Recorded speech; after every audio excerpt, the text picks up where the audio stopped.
Hi to everyone, this is Sujit Singh. Welcome to all my lovely audience on my YouTube channel. तो आपके कहने पर बच्चे हमने स्टार्ट किया है excretory product and there elimination 11th का एक चैप्टर नंबर 19 बहुत इंपॉर्टेंट चैप्टर है और ये इस सीरीज़ का सेकंड पार्ट है। ठीक है, तो इस चैप्टर में हम बहुत ही कॉन्सेप्ट्स को अलग अलग कॉन्सेप्ट्स को डिस्कस करेंगे बच्चे।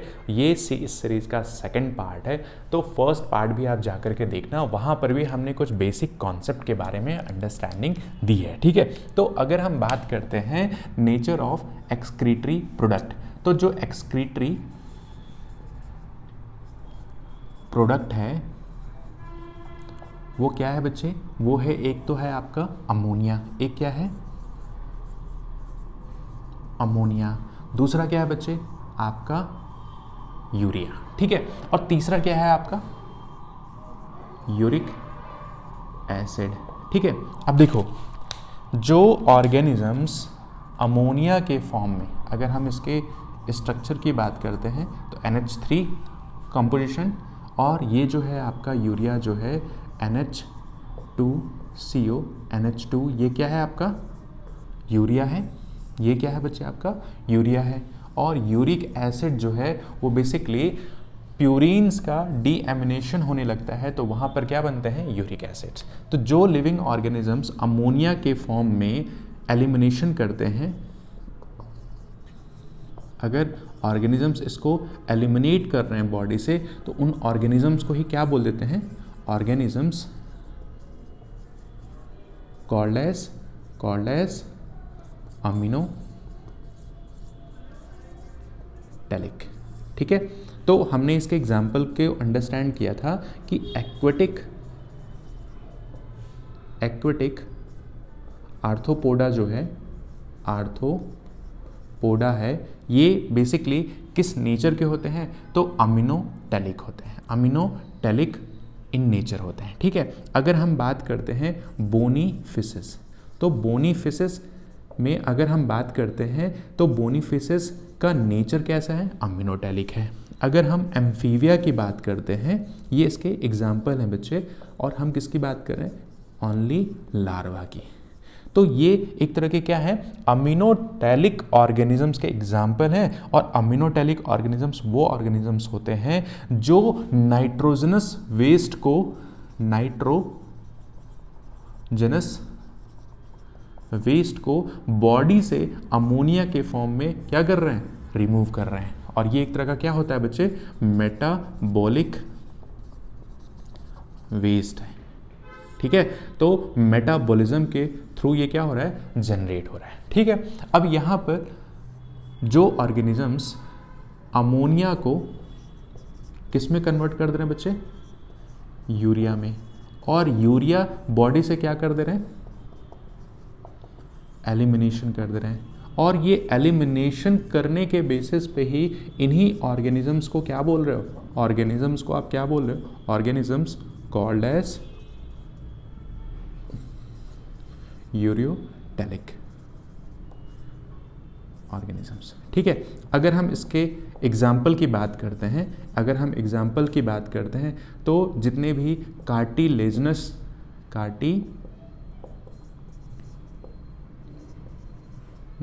फिशेज हैं, वो किसके एग्जाम्पल हैं? वो आपके यूरोटेलिक ऑर्गेनिजम्स हैं। अगर हम बात करते हैं एम्फीबिया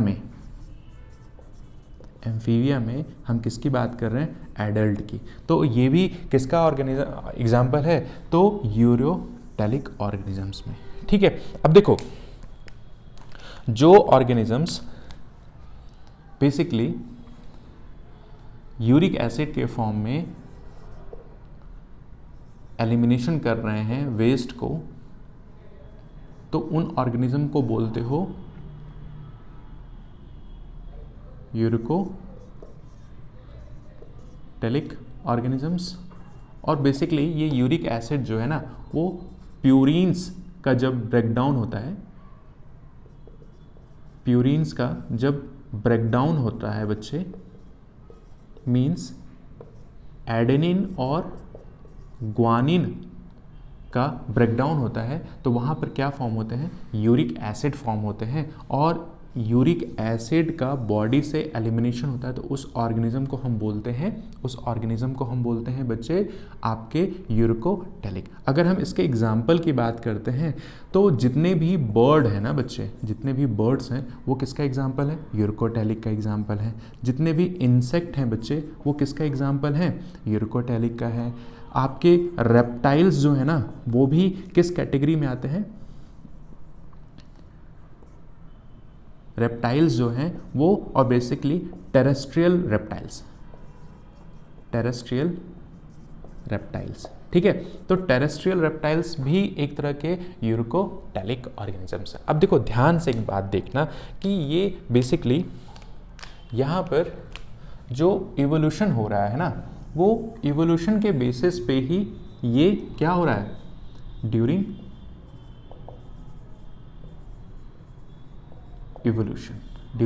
इवोल्यूशन जो ऑर्गेनिजम्स वाटरी इन्वायरमेंट में रह रहे हैं उनके बॉडी में बेसिकली आपका जो वेस्ट फॉर्म हो रहा है वो अमोनिया के फॉर्म में फॉर्म हो रहा है और बॉडी से एलिमिनेट हो रहा है, ठीक है। इस अमोनिया को कन्वर्ट किया जाता है किस में बच्चे? किस में कन्वर्ट किया जाता है? यूरिया में, बाय यूरिया साइकिल के थ्रू। हमने लास्ट क्लास में अंडरस्टैंड किया कि जो ऑर्निथिन अमाइनो एसिड्स है, जो एक तरह का नॉन प्रोटीनेशियस अमाइनो एसिड है, ये अमोनिया ऑर्निथिन से मिलता है और सिट्रुलिन बनाता है। सिट्रुलिन जो है फर्दर अमोनिया से इंटरेक्ट करेगा और क्या बनाएगा? आर्जिनिन बनाएगा, और आर्जिनिन जो है वो आर्जिनिन ऑक्सीडेज नाम का एंजाइम जो है वो बेसिकली यूरिया को फॉर्म कर देगा, ठीक है। अब जो ऑर्गेनिजम्स यूरिया को बॉडी से एलिमिनेट करें उस ऑर्गेनिज्म को यूरोटैलिक ऑर्गेनिज्म बोलते हैं। इसके एग्जांपल्स को हमने देखा कार्टिलेजिनस फिशेस या एम्फीबिया, ठीक है। अब यूरिक एसिड जो है वो बेसिकली प्यूरिन्स का जब ब्रेकडाउन होता है तो क्या बनता है? Uric acid. और इसी की जब टॉक्सिसिटी होती है तो यहाँ पर एक सिंड्रोम है जिसको हम बोलते हैं गाउटी सिंड्रोम, जिसको हम बोलते हैं गाउटी अर्थराइटिस।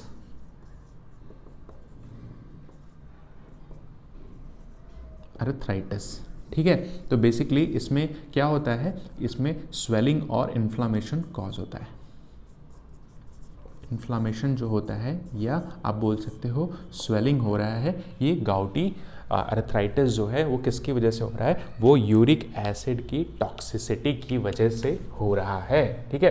अब देखो एक छोटा सा पॉइंट मैं और यहाँ पर बता देता हूँ कि ये जो यूरिक एसिड की वजह से गाउटी सिंड्रोम जो बन रहा है ना वो किस तरीके से फॉर्म हो रहा है। तो देखो प्यूरिन्स जो है ना वो एक तरह का जो है वो न्यूक्लिक एसिड के कंपोनेंट है, ठीक है। प्यूरिन्स और पिरिमिडिन्स क्या होते हैं? नाइट्रोजनस बेसिस होते हैं ना।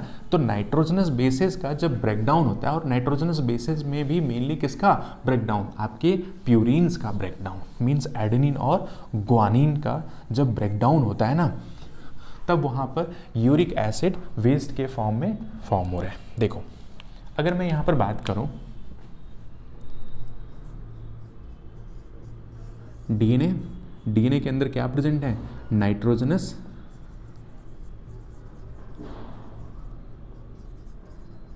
बेस, और ये नाइट्रोजनस जो बेस है ना वो जनरली दो टाइप्स के हैं। एक है प्यूरिन्स और दूसरा है बच्चे पायरिमिडीन्स, ठीक है। प्यूरिन्स जो होते हैं ना वो होते हैं 9 मेंबर्ड रिंग स्ट्रक्चर, और ये जो है ना बच्चे वो है 6 मेंबर्ड रिंग स्ट्रक्चर, ठीक। अब देखो जब यहां पर इस प्यूरिन का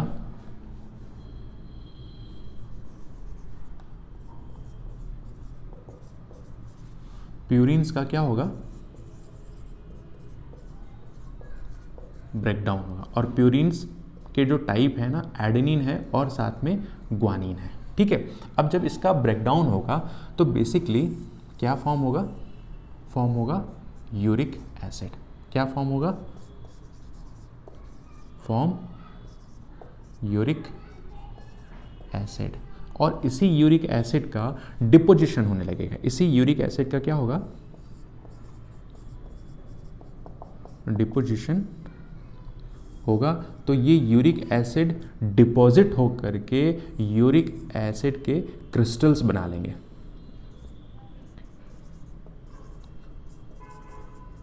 क्रिस्टल स्ट्रक्चर फॉर्म हो लेंगे और यही स्ट्रक्चर्स आगे चल करके रिस्पॉन्सिबल होंगे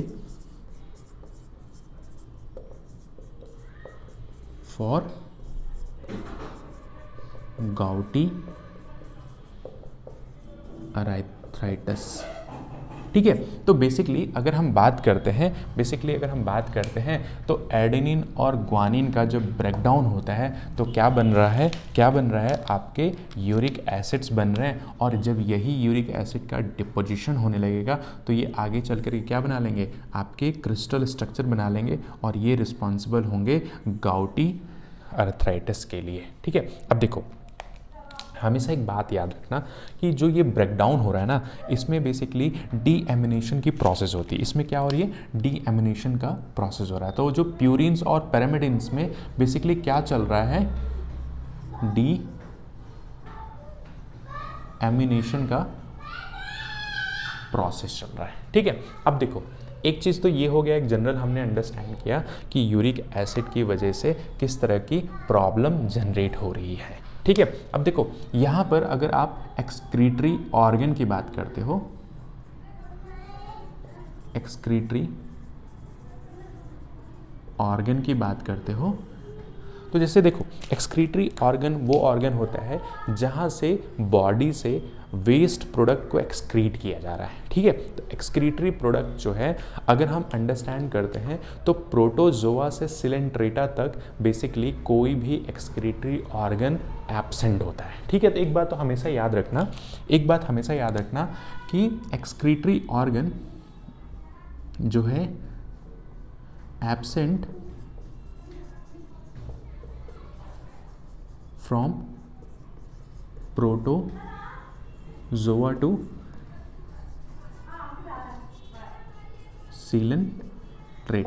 सीलेंट्रेटा तक, प्रोटोजोआ से सीलेंट्रेटा तक एक्सक्रीटरी ऑर्गन जो है वो एब्सेंट होता है। क्या एब्सेंट होता है, एक्सक्रीटरी ऑर्गन जो है वो एब्सेंट होता है। वो क्या होता है बच्चे, एब्सेंट होता है। ये हमेशा याद रखना। ठीक है, इसके बाद जो एक्सक्रीटरी ऑर्गन की आप बात करते हो ना, इसके बाद जो आप एक्सक्रीटरी ऑर्गन, अच्छा ठीक है, प्रोटोजोआ टू सिलेंट्रेटा तक जो एक्सक्रीटरी ऑर्गन है वो एब्सेंट है। तो यहाँ पर बॉडी से जो एक्सक्रीटरी प्रोडक्ट का एलिमिनेशन हो रहा है, एक्सक्रीटरी प्रोडक्ट का जो एलिमिनेशन हो रहा है, एलिमिनेशन थ्रू बॉडी सरफेस के थ्रू ही एक्सक्रीटरी प्रोडक्ट को एलिमिनेट कर दिया जा रहा है। ठीक है, अब उसके बाद जो एक्सक्रीटरी ऑर्गन है, जो फर्स्ट एक्सक्रीटरी ऑर्गन है उसको हम बोलते हैं प्रोटोनेफ्रिडिया।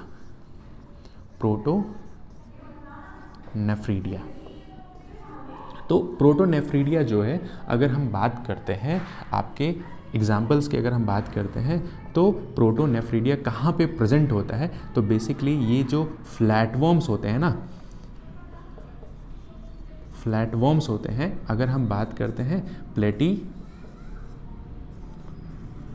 हेलमिंटीज।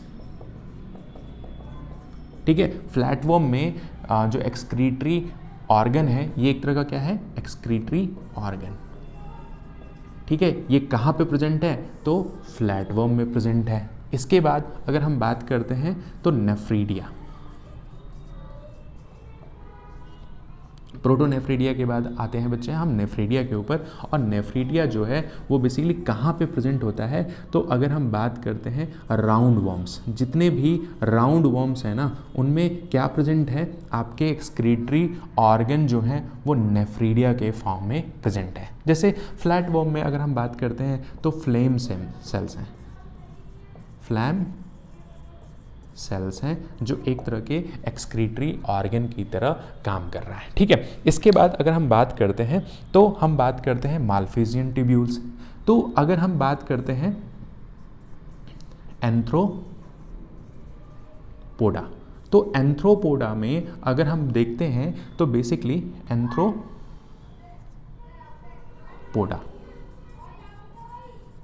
तो एंथ्रोपोडा में बेसिकली अगर आप ऐसे एंथ्रोपोडा को देख रहे हो जिसके 3 पेयर के लेग्स प्रेजेंट हैं, 3 पेयर के लेग्स प्रेजेंट हैं, तो इन एंथ्रोपोडा में बेसिकली किस तरह के एक्सक्रीटरी ऑर्गन प्रेजेंट हैं, तो इसमें प्रेजेंट हैं माल्फिजियन ट्यूब्यूल्स, माल्फिजियन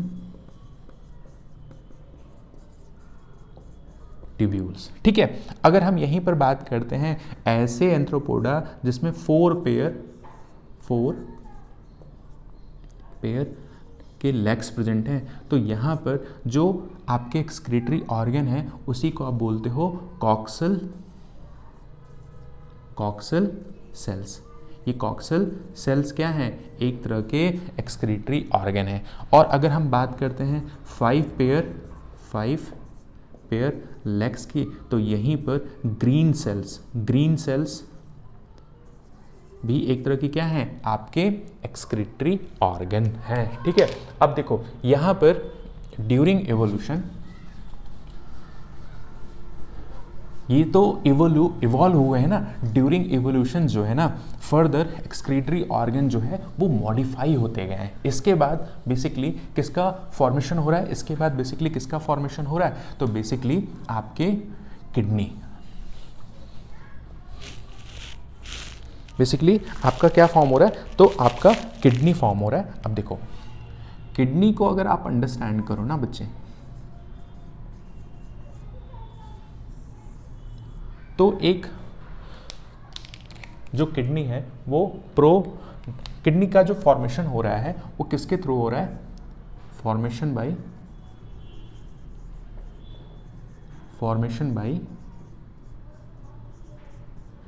नेफ्रोटोम। ये एक तरह का क्या है? एक तरह का टिश्यू है। नेफ्रोटोम एक तरह का क्या है?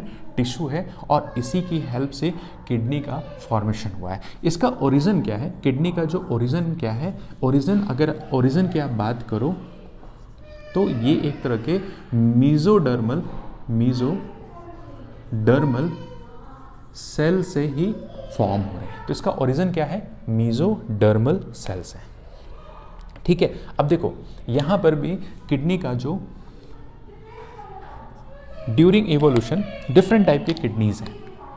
अगर इनके आप टाइप की बात करते हो तो फर्स्ट टाइप जो है वो प्रोनेफ्रिक किडनी है, प्रोनेफ्रिक किडनी है।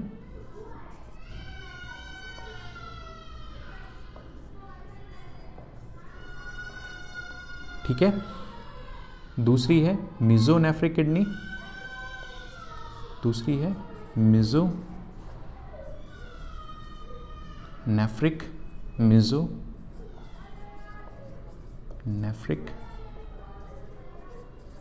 किडनी, और थर्ड जो है वो मेटानेफ्रिक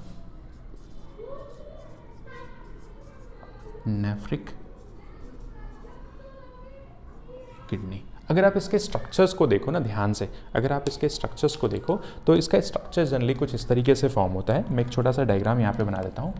तो बेसिकली ये आपका एक नेफ्रोटोम का स्ट्रक्चर है।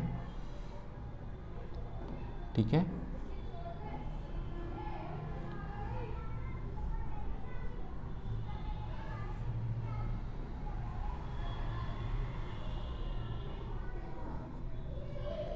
ठीक है, ये स्ट्रक्चर ऑफ